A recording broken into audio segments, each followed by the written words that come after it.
Are you tired of sitting on the sidelines watching opportunities pass you by? You know you have what it takes, but something's missing. It could be doubt, confidence, or fear that you're not representing your best self. Whatever it is, it stops now.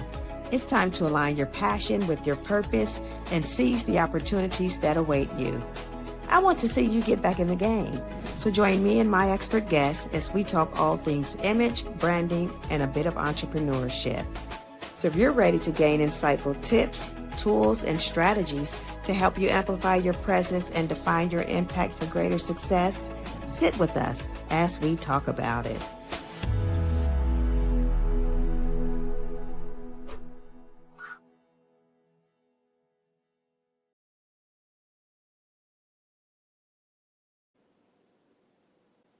Welcome back to the Image Connection Show, where we go beneath the surface of image, branding, and leadership presence to help you live and lead with impact. I'm your host, Jenny Dewberry, certified international image, personal brand coach, and consultant. And I'm so glad that you've decided to join us today. The Image Connection Show is a conversation-driven show that explores how inner alignment influences our outer image, our personal brand, and our leadership presence, even the opportunities that we allow ourselves to step into. This show exists to help you connect that so that you are not just seen, but you are fully understood. And today I have with me Coach Tiyon Simpson, and we're going to talk about Beyond the Logo. It's a reminder that personal branding and image is deeper than what we see on the surface. They begin within. Everything that we do, every decision that we make, every interaction, it's all influenced by what's happening internally.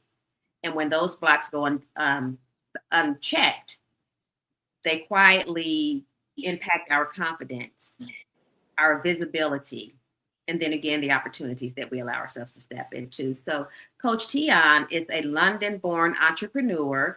He's a branding coach, podcast host, and content creator. Now living in Plovdiv, Bulgaria, with his wife and young family.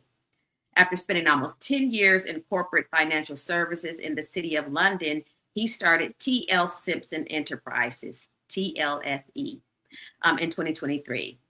Then Zotira Media with his wife in 2024. Both businesses are focused on branding and marketing. He's also the host of the Life of Someone Extraordinary podcast. It's a global platform featuring entrepreneurs, professionals, and creatives and creators. So help me welcome Coach Tiyon to the show as he and I unpacked why personal branding and image is so needed, especially in this climate and where we're going, our future. Welcome, Tiyon. Jenny, thank you so much for having me. It's an absolute pleasure to be here today. Pleasure to have you too. I hope I did you justice in introducing you. It was perfect. It was perfect. Thank you. Good. I've been looking forward to our conversation. We were talking before how, it's good when we can speak to someone that shares the same area of expertise. You as a personal brand coach, and then you were in media as well. So that marketing aspect of that. Myself as an image consultant and personal brand coach and consultant. So this is going to be a good conversation, and I'm looking forward to it. And again, thanks for staying up or getting up. I know you said this is what you do, but I appreciate you doing that for me. And so I just want to start off, just get right into this.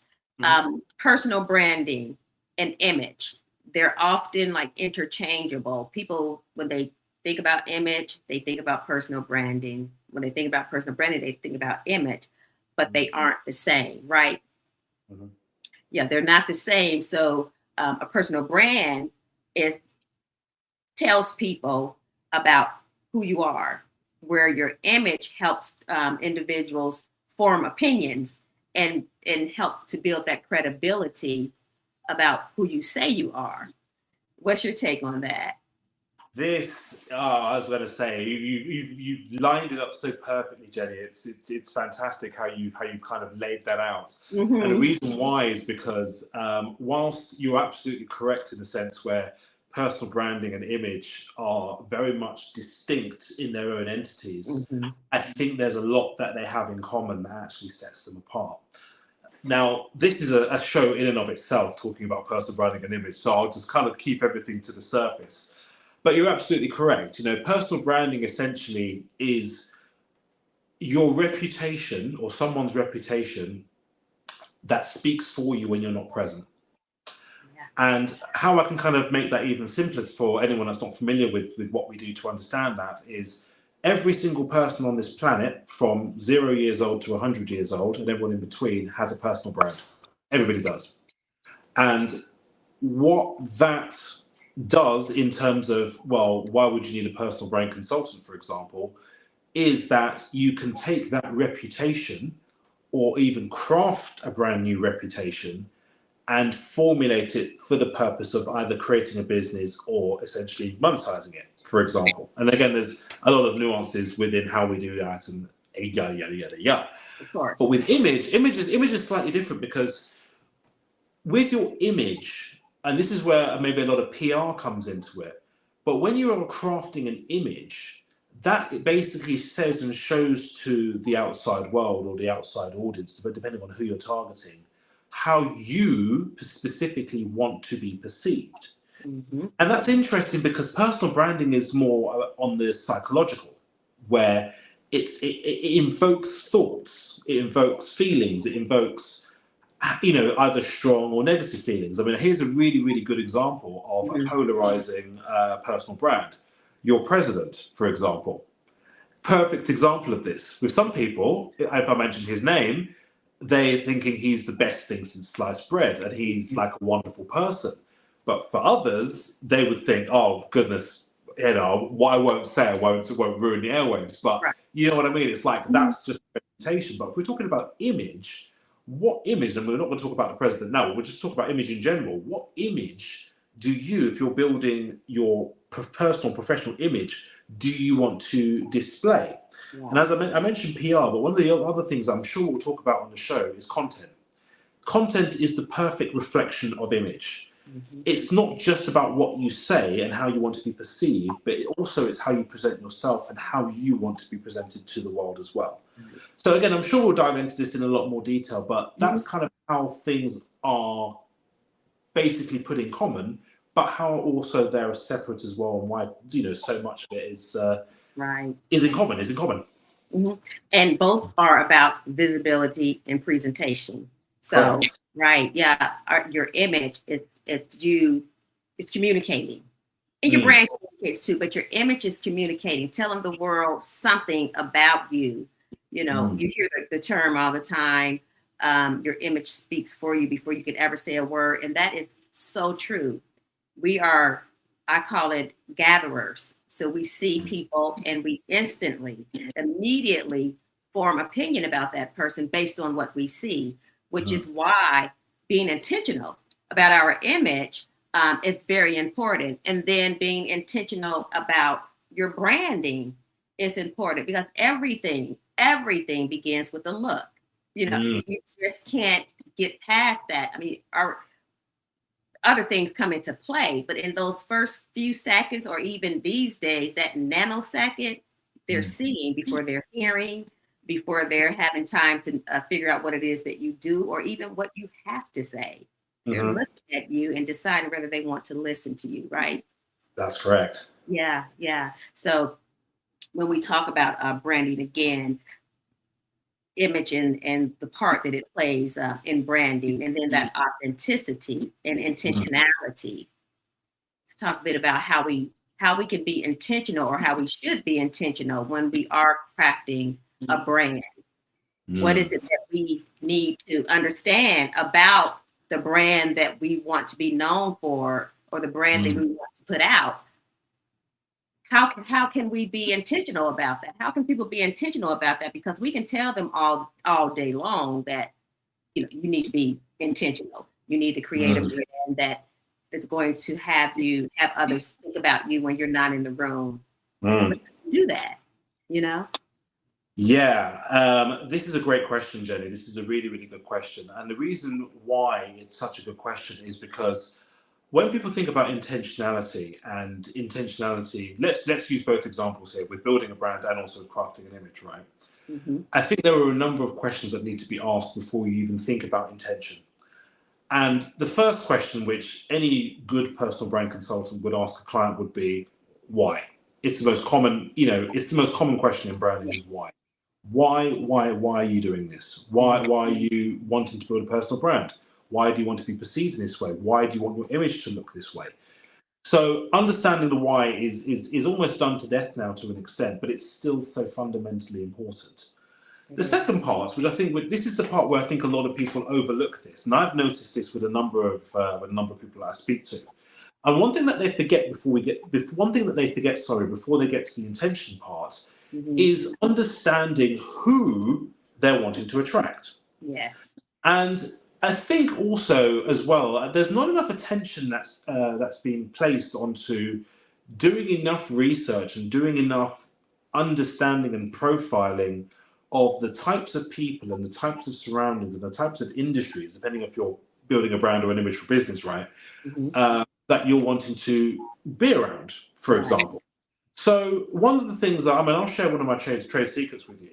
One of the things that I do, or we do as a business, in terms of the business with my wife, and also what I do as a consultant, as a coach rather, is that we ask our clients to create audience profiles. So we sit there and we talk with them and say, hey, look, if you could just create a person from scratch or create a scenario from scratch of who do you think is the type of person that's likely to interact with your brand? Or who do you think is going to react positively with your image? And this is where we start to get a little bit deeper, where it's like, hey, for example, I'm just going to pull some ideas out of thin air here. It's a woman, for example, she's a black woman, or she's a mum of 3 boys, for example. She might live in Europe, or she might have a corporate job. I'm pulling out lots of examples here, but this is where it becomes intentional. So we're moving now from audience profiling to actual intentionality. Because once we understand our audience, or once we understand who we're creating for or building a brand for, then it helps us to become more intentional with targeting that specific audience. Because another thing that people forget when they're building a personal brand is that you're not building a personal brand or even creating an image profile for yourself. And some people think that this is just the essence of narcissism, where you're just making yourself look as airbrushed and as perfect as possible, right? Wrong, because even when you're putting that kind of impression out there, you're still going to get judged and profiled for it. But then at the same time, if you're moving forward with intentionality to say, hey, look, I'm targeting a specific type of person, or I'm targeting a specific type of industry, then that's how strategy gets created. Strategy will then get created we will specifically take action, whether it's a marketing campaign or an ad campaign or content strategy, or you name it, everything in between, with targeting that specific audience, because that audience, wherever they're living, is more likely to interact with your personal brand, which is the whole point. It's very naive to think that you can create something, or say, for example, if we go back to imaging, I don't work in imaging, but let's talk about imaging for a moment, right? If you have a young man, for example, you dress him up really stylish, he looks like $1 million, right? And then just put him out there and just expect everyone to fall in love with him, right? Chances are that's probably not going to happen. Maybe certain audiences may pick up on that, but unless you kind of know who you're portraying yourself out to attract, or to interact with, or engage is the word I'm looking for, to engage with, then essentially you're basically kind of just engaging with no one, and you wonder why you don't get results. So being intentional is extremely important, and there are many ways you can be intentional, but understanding the why, which is point number 1, and also having a solid audience profile, knowing your audience, knowing where your audience lives, and knowing how to tailor your brand to reach that specific audience with intention. That's right. Because when you know your audience, you know how to speak to them. You know how to talk with them. You know how to show up for them. You hit on, you mentioned when we are curating these brands and crafting our image, it's for those that are seeking us. It's not necessarily for us, though we want to feel good in that process. We want to feel comfortable in that process. But at the end of the day, it has nothing to do with us. I Right. say that all the time. It really has nothing to do with us because we're trying to connect and resonate with an audience, our audience avatar. And if you don't know who that is, then as you said, you're just really kind of floundering. You're just out there hoping that someone will be drawn to you because maybe you look nice or maybe you have on nice colors, or it doesn't always work. And I always say too, Tiyon, that, identity, knowing who you are first, and then if you know who you are, you can kind of uncover or identify your experiences. And then your experiences are what's going to help your client get through the things that they are wanting to get through and develop and enhance. So that's important too, knowing you first, and then you can work on helping someone else get to that place as well. Yeah. Can I just add one more? I just want to add one more thing on that with identity. And this is one of the things I focus on quite a lot. Before, say for example, I'm happy to kind of explain how I work with clients. So I actually start with identity. Identity is how I start every single branding client. Doesn't matter if it's a short session or a longer period of time we're working with. We always start with identity. Now, it's not that often that I'll end up working with someone who's going through an identity crisis. Chances are you're probably not not in a position to be building a personal brand. But then generally, a lot of the time, most people have some idea as to kind of who they are and who they want to reach. But there are some cases where some people genuinely don't know. So if they don't know, it's not like I would say, oh, because you don't know, I can't work with you. I think one of the most important things you can do with someone in this area when you're helping them to build a personal brand is to help them discover who they are, to find out what they like, what they don't like, whether they're inclined to work with a certain group of people, or whether they have particular gifts, or if they care about particular causes. The lists are endless, really. And I think once we're able to kind of decipher who somebody is and why they operate, and again, discovering that why, but formulating a really strong sense of identity first, then it's easier to build off of that. It's like you're kind of giving a car its engine, like a brand new engine. And like, hey, you've got the engine now, you can start the key and you can start moving.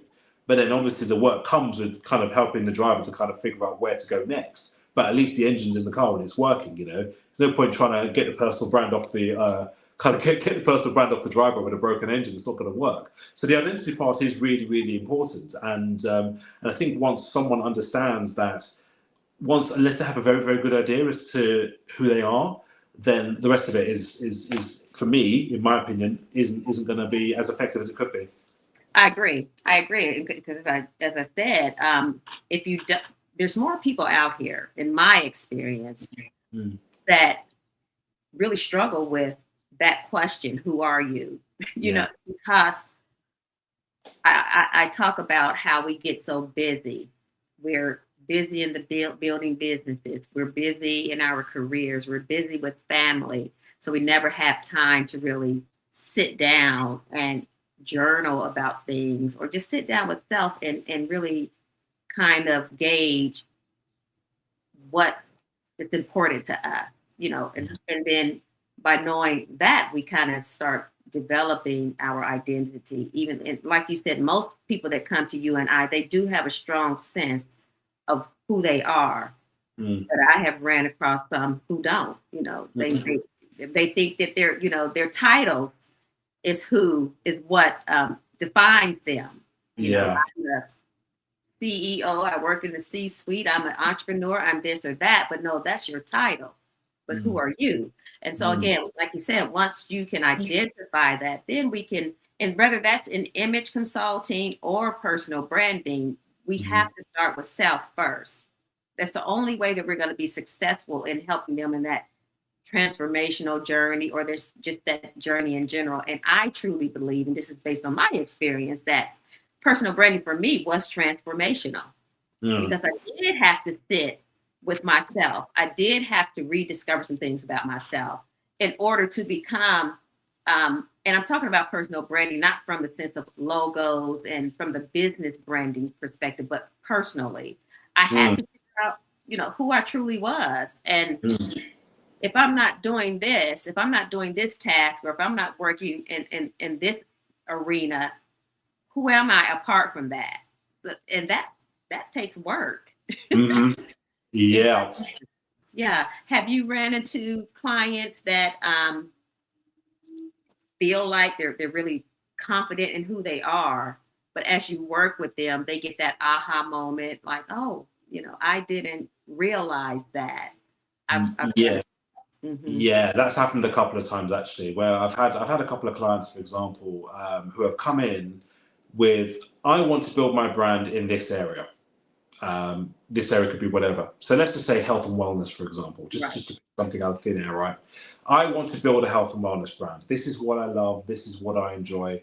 And like I was saying earlier, they may even have a good idea as to the type of people they want to reach. So, for example, a young lady might come to me and say, I want to build a health and wellness brand. I want to reach young women and I want to do it like this. And I'm like, cool, okay, that's good. You're further along, in my opinion, than most people, because a lot of people have no idea. But you should have some idea of what you want to do. But what we found during the consultation process, right, is that we've actually uncovered other areas of, let's just say, expertise that may be missed out. And also as well, and when I mentioned about the audience, finding the audience process, where we've discovered other markets and other audiences that maybe this particular type of health and wellness brand, for example, I'm just picking an example, that they haven't thought about reaching. I think sometimes the biggest danger to building a personal brand sometimes can be our own self, right? And it's interesting because I know we have to start with self, and that's also really important. And that's this is why sometimes having an outside opinion helps. Hence why people like us have work, because it's like, hey, look, having someone else's opinion, or at least someone else's perspective, helps you to see outside of your own ego almost, or your own kind of ideas as to what a good personal brand looks like. But then also at the same time, it's also good not to try and do everything yourself, because it almost like you're just seeing in a very linear, straight line, almost. Right. And the more you think that your idea is good, again, you could be leaving money on the table by ignoring something that someone else could essentially spot for you. Exactly. But then also as well, I think a lot of people do tend to mistake the fact as well that building a brand, or at least building a personal brand almost, is not a one-time thing, for example. So, for example, I do offer one-off sessions as like a kind of like, not really a taster sessions, but like a short kind of micro session to kind of figure out, hey, look, we've uncovered this about your personal brand, or this is something you need to work on, or whatever. But usually what that will do is that will lead on to a longer term engagement, because in order to really build something that will be not just robust, but will last in the long term, it needs to be a prolonged period of work. Because even if you think about the biggest companies in the world, right, they're constantly evolving and not just changing, but they're constantly evolving their brands, even those that have been around forever. Here's a really good example, because I have two young daughters. One of them is 4, right? And my 4-year-old daughter loves Barbie, for example. And Barbie has been around since longer than my grandparents have been alive, right? But let's say the Mattel brand, the Barbie brand, is still having to evolve and change and adapt with the times. And they've been around for 70 plus years. So what would make somebody think that by, say, coming to someone like us, Jenny, for example, for a couple of months, to think, hey, I'm all sorted, my brand's done, I just needed that retuning or whatever. No, it's a continual process of evolving, understanding. Your audience might change, and maybe something else I'll add before we move on is that, I think a lot of people tend to think also as well that what we do is kind of irrelevant almost, or it's almost like it's not needed. It's a luxury to an extent. But then at the same time, if you are serious about building a personal brand, or building it, or if you're wanting to go to an image consultant, for example, how do you keep getting that attention? How do you keep getting noticed? How do you keep becoming visible? This is where the work comes in, because we understand markets better than you do. We understand brand better than you do. Yeah. You may be excellent at what you do, but you need expertise, i.e. us, to help guide you along the paths where, say, look, things might change. You might be relevant today, but you may not be relevant tomorrow. So this is where we earn our salt, and this is why, especially now in the age of content, visibility, and all that goes with it, why image consultants, personal brand consultants are so important now. Yes, it's extremely important for various reasons, and one being that the market is so saturated with individuals doing the same thing, right? Yeah. So personal branding helps us to differentiate ourselves from others. It's just like if you're going to an interview for a job, there might be 25 people vying for that job with the same hard skill and education as you. So what's going to set you apart? Your personal brand, your image. That is what's going to get you the job. And I've learned talking with leaders and having coaches that have been in HR and such.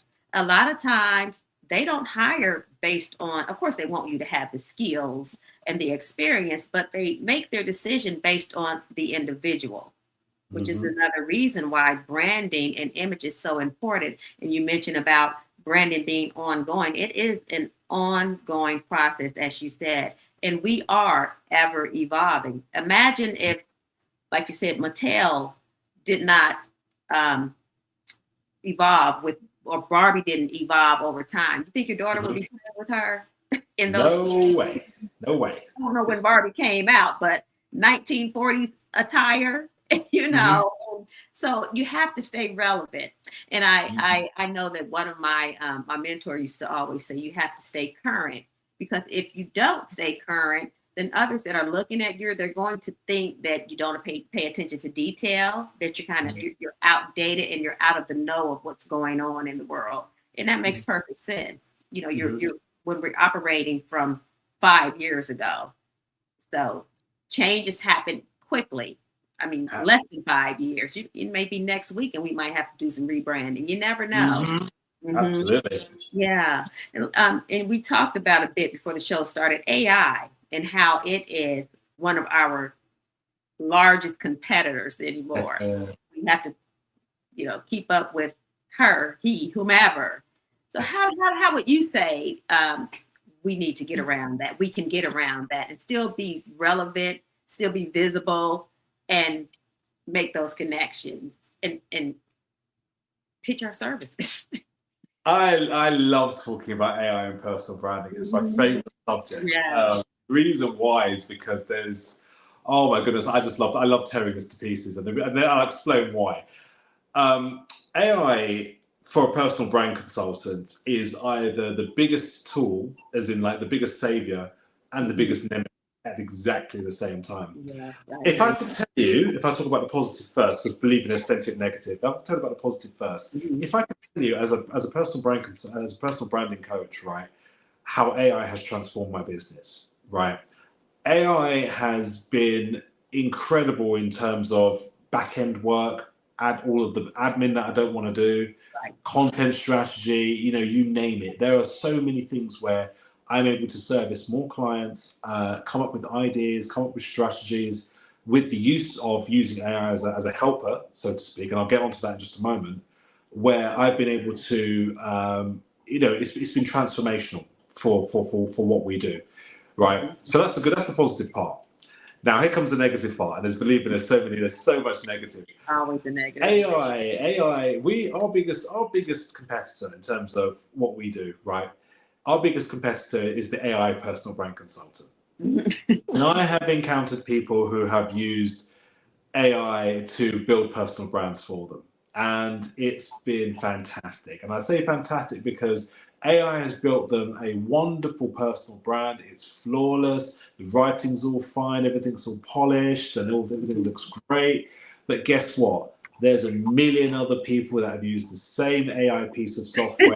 You've got a million people that have exactly the same personal brand. It's absolutely fantastic. And I'll tell you why it's fantastic. It's because the ones that are authentic, the ones that actually put in the hard graft and actually went through the rigmarole almost of building a personal brand genuinely, stand out so much easier and so much better than those that have simply just put all their details into an AI piece of software and had them build a personal brand for them. Yeah. Here's another thing I wanted to mention as well. I say this to quite a few people, especially those that are in our line of work, right? There may be 100,000 personal brand consultants. There may be 1 million personal brand consultants. If you go onto LinkedIn, for example, every man and their dog is a personal brand consultant. So you might think to yourself, why am I starting this business? There's just too much competition. This is crazy, right? But then also what you're kind of maybe selling yourself short in is the fact that, yes, there may be 1 million other personal brand consultants, but there's only one you. And only you can deliver what you can deliver just like you. So whenever we first spoke, Jenny, and I love this part of the conversation because when we kind of realized, hang on a second, we do the same thing or we do something very similar. And I remember saying to you, like, what? I actually don't feel mad that I'm speaking to another personal branding and imaging consultant. Why? Because there could be someone that needs help in this area and you might be perfect for them, not me. Right. And the same could be in reverse. You could meet someone and say, hey, do you know what? Tiyon will be great for you. And that way we both get to eat. That's right.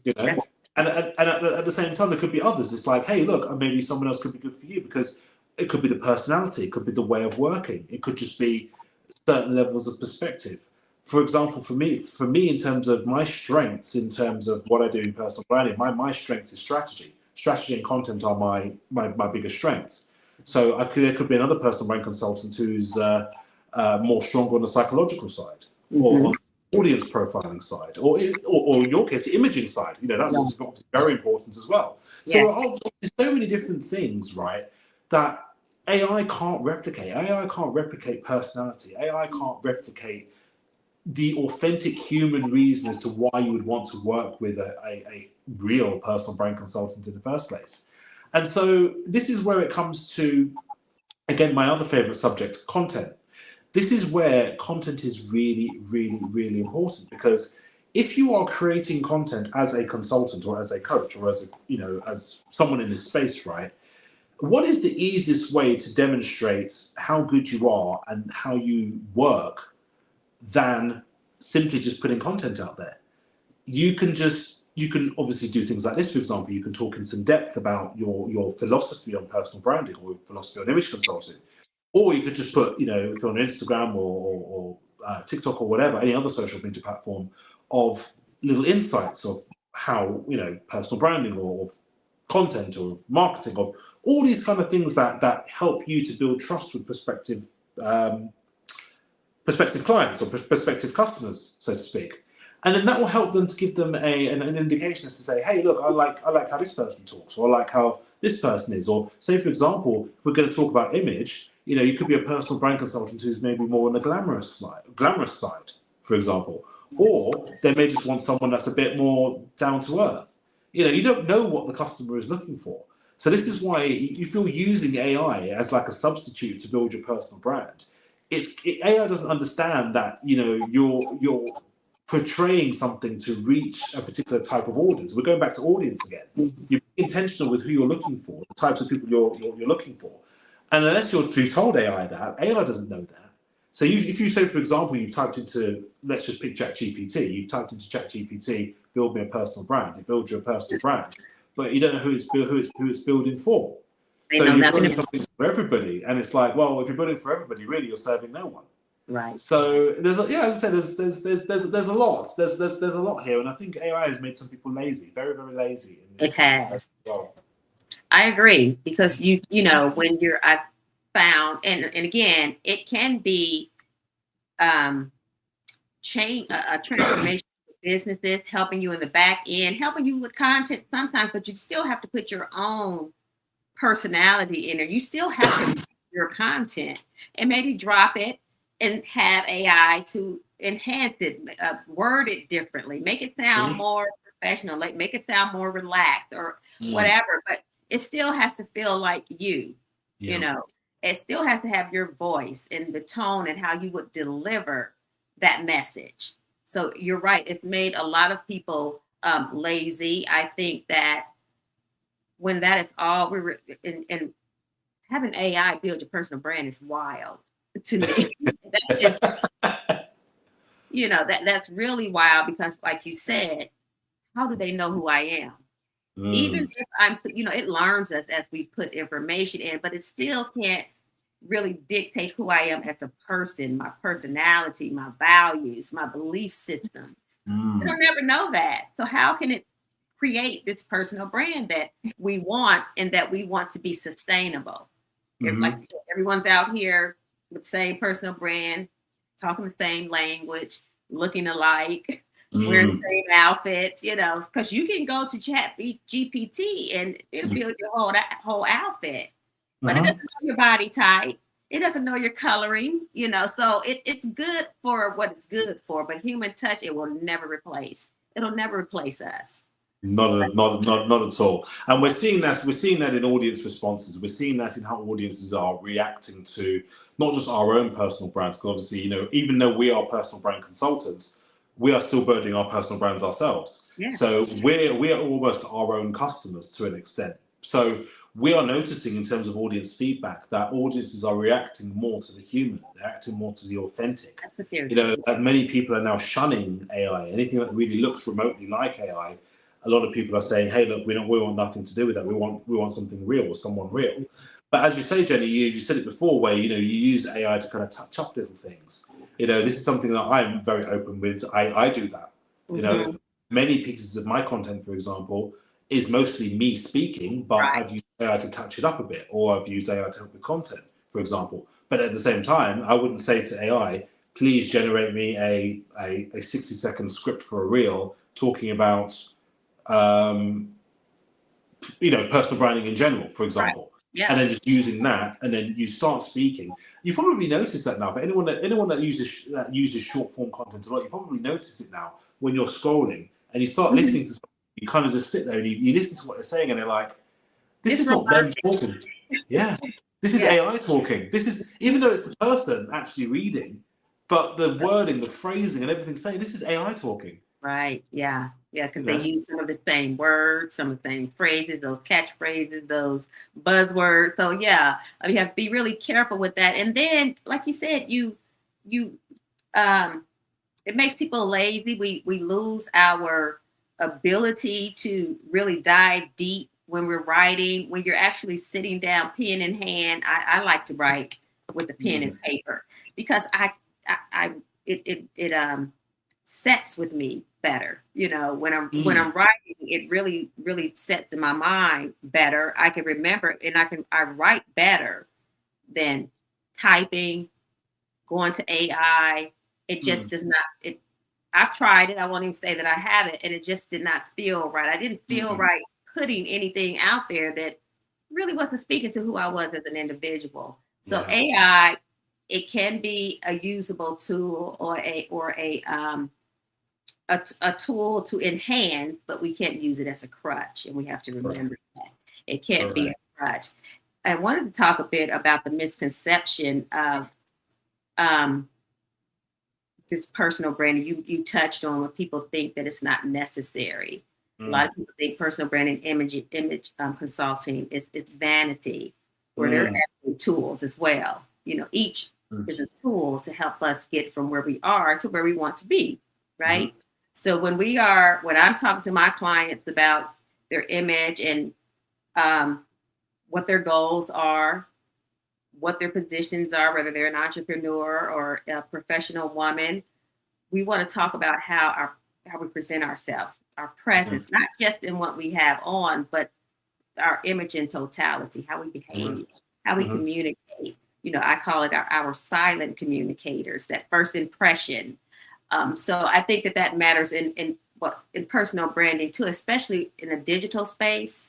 That first impression we kind of touched on, like a nanosecond, people can see your image and be turned on or turned off by it, and that is the impact on your brand.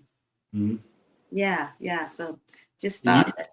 Yeah, I mean, I just wanted to add a very, very quick comment on that. I think if we kind of zero in on image for just a moment, there's a phrase that keeps coming to mind, and I haven't lost it since we started the show, and it's that saying where act your wage, not your age, which I think it seems to come to mind quite frequently, where And they kind of use this more in an interview set, in an interview fashion, where, say, for example, if you're going for a well-paid job, for example, you wouldn't say turn up with unpolished shoes, for a guy, for example, unpolished shoes, holes in your trousers, Right. shirt unbuttoned or stains down your shirt or whatever.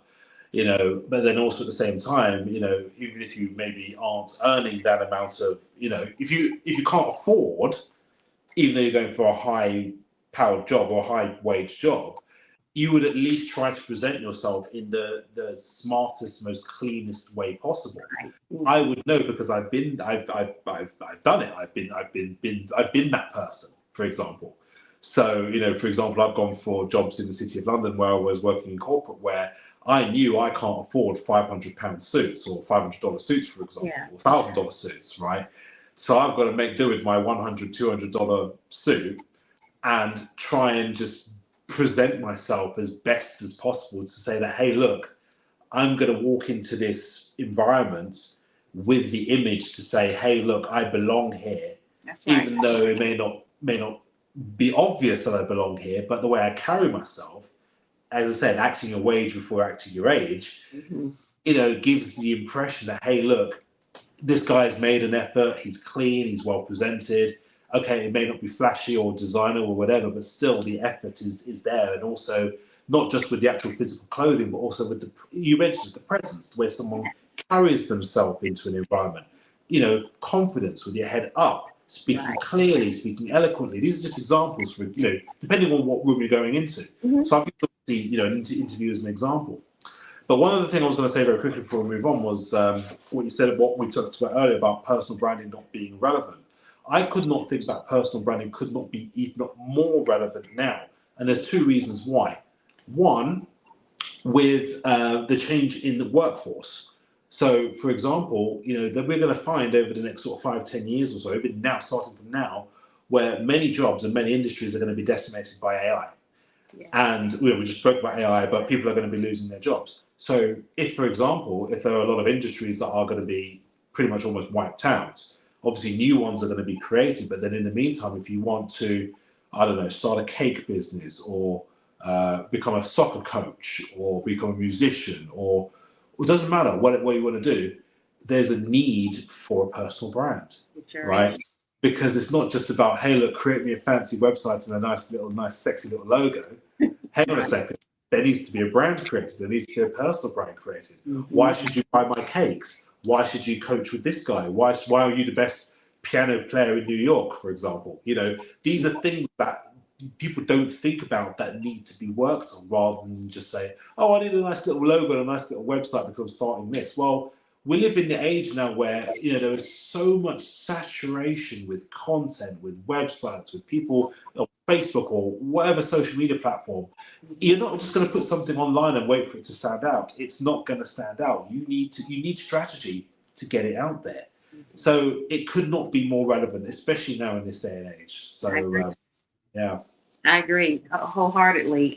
Again, we talked about the saturation, and no matter what industry you just said, doesn't matter what industry you're in, it all boils down to reputation.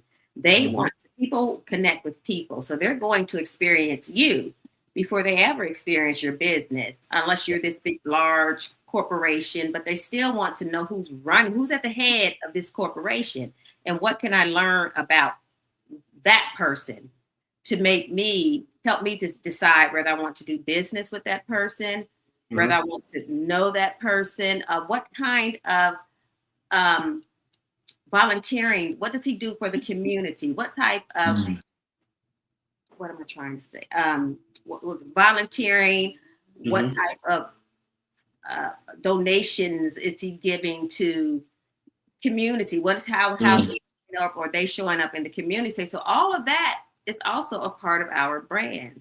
It's a part of branding. And so being authentic in that as well. You want to talk about authenticity. We talk about it a lot. How do you build an authentic brand? Because we are copycats by nature. We just and copy what we see instead of taking the time to build our own, like you said, authentic brand and not an AI type brand or a copycat brand? That is a superb question, a brilliant, brilliant question. And my daughter, I love talking about my daughter because she literally copies everything we do. Yes. And, it's almost like, in a way, I'm using her as an example because she is mimicking everything that both me and my wife do. So, for example, she'll be in her bedroom, for example, she'll shut the door, she's on her little toy laptop at her little table, and we're like, what's going on in there? And she's like, I'm working, leave me alone, or I'm in a meeting, like pretending to be me having my meetings. So you're right, Jenny, it's in our nature to copy. It's in our nature to look at what's trending or what's popular and think, hey, I need to be doing that. And it's a trap. It is a trap because pretty much all of us at some point have fallen for it, right? The only real example I can kind of give for a question like this is my own experience when I first started. So I first started my personal branding journey as such, even though I didn't realize it was a personal branding journey, 3 years ago when I started my business, because what I wanted to do is I actually wanted to start with making content. I had very much a desire to be a content creator. That was how I started. So I started as a content. But then I thought what I needed to do in order to effectively build a brand as such was to basically copy what was trending. So I was very much into like motivational content, and I like humor. I like things that make me laugh. So I tried to recreate some things that I thought were funny. But then I found that at the beginning nothing was working. And I thought that was quite strange. It was just like, well, I thought people like this stuff. I'm saying something really, really deep and motivational, or trying to experiment with different types of content, and nothing was landing. I was like, oh, okay, this is strange.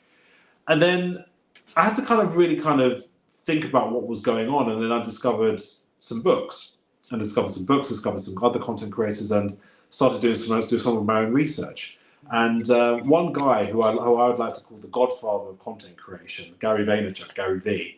I read a lot of his material when I first started, and then not just Gary's stuff, but other creators as well. And I came to understand something really, really important about the idea of building a personal brand, is that, and I've already said it before, but I'll say it again, 1 million people can do what you do, but no one can do it like you. And the bit I'm going to add to that is that if what you do in terms of how you present yourself, in terms of how you build your brand, if it affects one person, so you think about the one person rule, right? If what you do can change the life or affect one person in a positive way, in any which way, then your personal brand is working and you need to keep going. Because I think too many people fall into that trap of imposter syndrome where they're copying the Gary V's of this world, or they're copying the big creators of this world, right? And they're thinking that just by the only way you can have any impact is by having millions of views or having loads of likes and loads of followers and all that kind of stuff. But I think they're forgetting that impact starts with just impacting one person, right?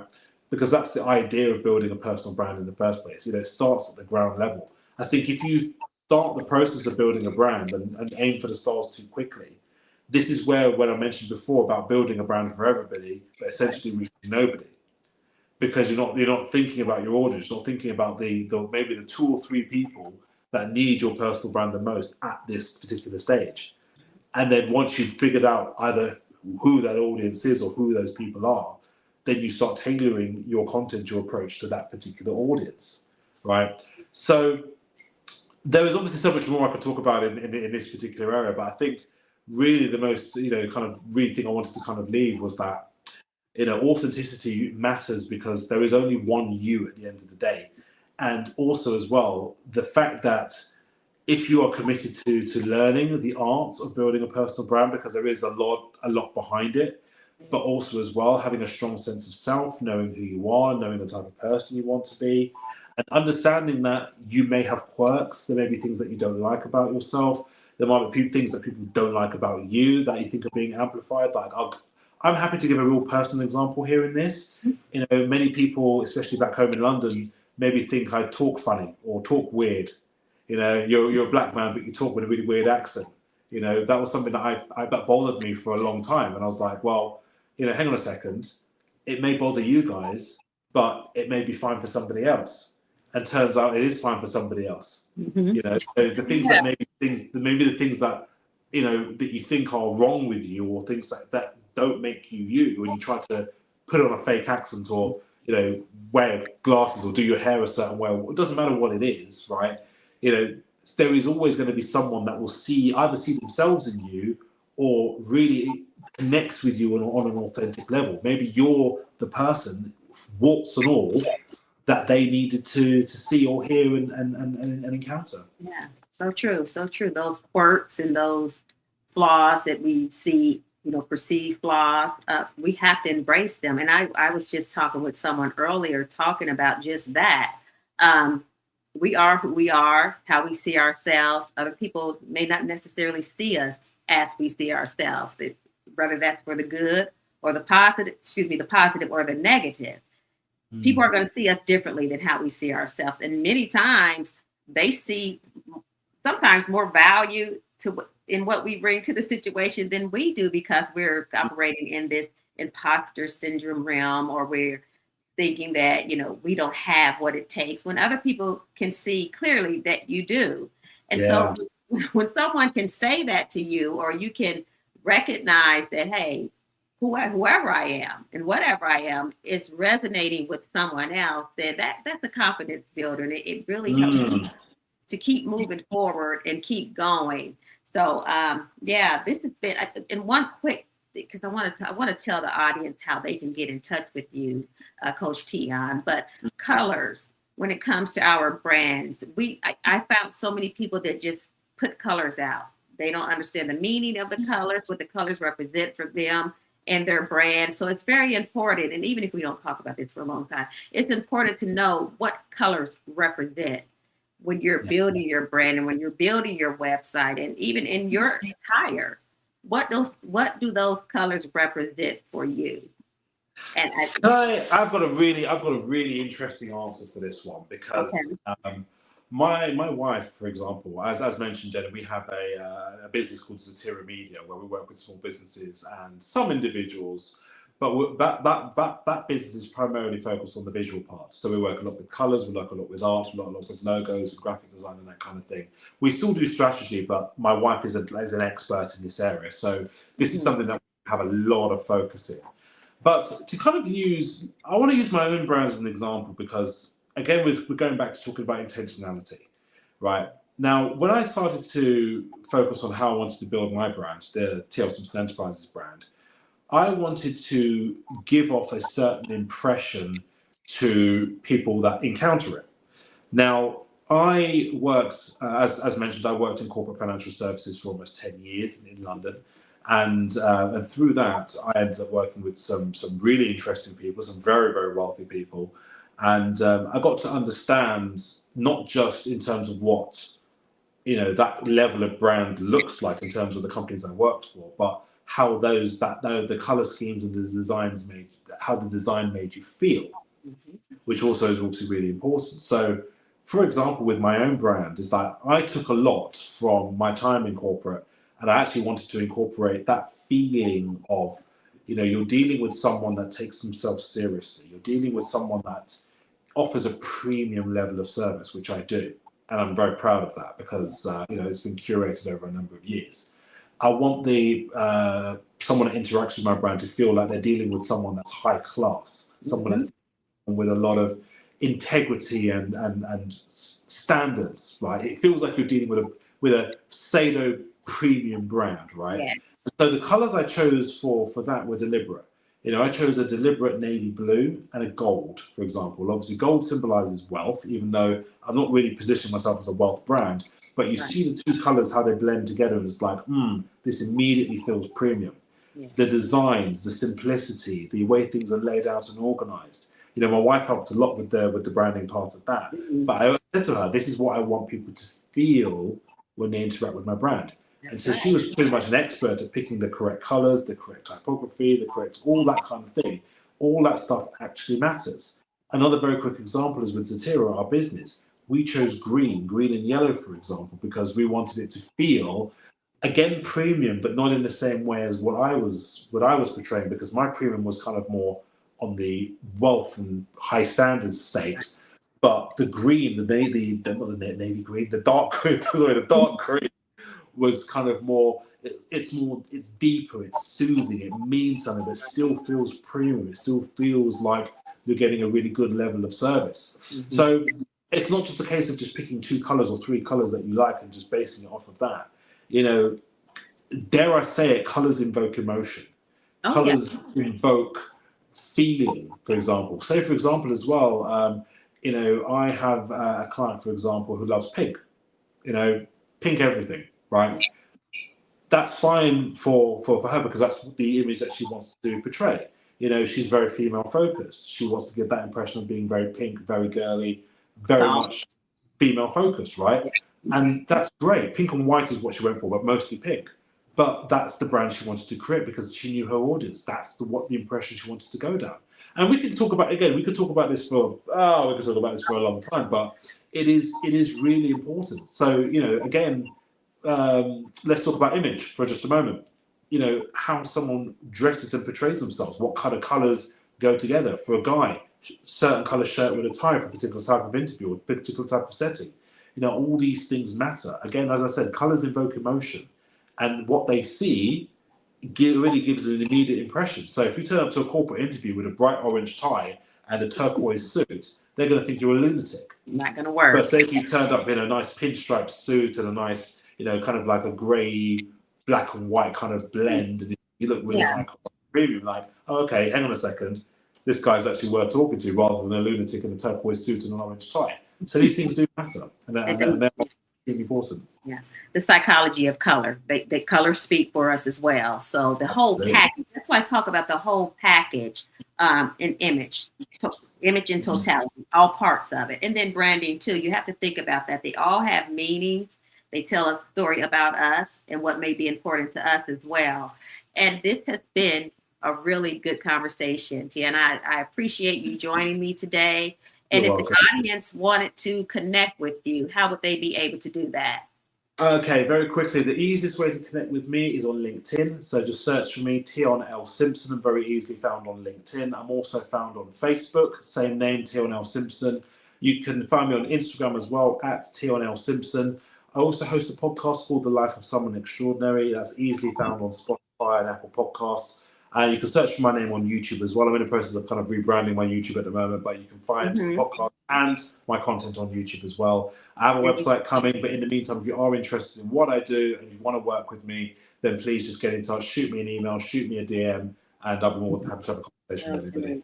I'm going to get your try to get your links up here for you. Let's see. Okay, that is my digital business card that's just popped up on the screen. So that has all my links on it. Every single platform of mine can be found through my digital business card on TapMe. So that's another way to contact me whilst my website's being built. Perfect. And I think we have your YouTube here as well. If I can,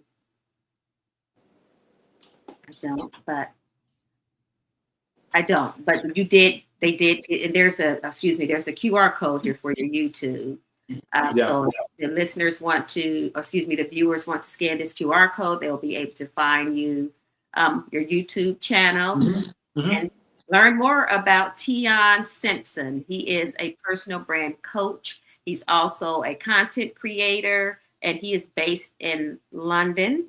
Am I correct, Tiyon? I was based in London. I'm from London, but I'm actually based in Bulgaria, Plovdiv, Bulgaria. We've been living here for 2 years. Very good, very good. So again, thanks for joining. It was a wonderful conversation. And if you want to learn more about me, my name is Jenny Dewberry. I am the host of this show, the Image Connection Show. I am an internationally certified image consultant and personal brand coach. You can find me on LinkedIn under Jenny Dewberry. My IG is at Jenny D_People Power. And then my website is peoplepowerconsultancy.com. So again, thank you for joining us. If you are watching on YouTube, please like, share, love, have your friends to like it too.